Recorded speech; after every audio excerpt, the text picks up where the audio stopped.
My name is Travis Jones, and I found a new motivation. I grew up in Miami, Florida, where my mother was my mom and my dad.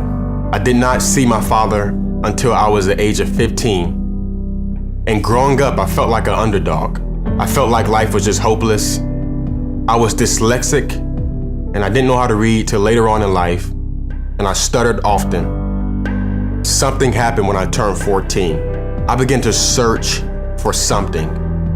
Search for significance, search for purpose. And that search started by hanging out with the wrong people, which oftentimes led to illegal activity. I began to pursue sports, and I always found myself not being good enough. And I also began to pursue popularity in girls, and at the end of the day, I always felt empty and hopeless. One day, my friends and I found out there was a church giving away free pizza for all the first-time guests. And so we stopped by the church, and we were greeted by a middle-aged white man who told us that God had a plan for our lives. Months later, during a storm where it was pouring raining, our streets were flooded, I was overwhelmed with my emptiness. And the only person I could think about calling was that leader. I called him, and right away he hung up the phone. And about 10 minutes later, I hear a knock on my door. And there was this leader, drenched and tears in his eyes. And he looked at me and said, "God has a plan for your life. God loves you, son."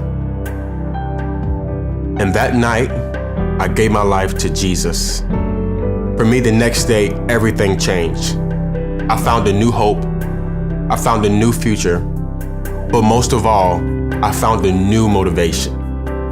I found a new why behind life. And my why was Jesus.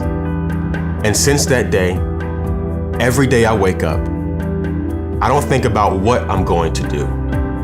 I think about why I'm going to do what I'm going to do. My new motivation changed me from chasing success into chasing significance. And it's my life mission to tell as many people as possible about this new motivation that I found. And this is why we are starting a new church in South Richmond called Motivation Church.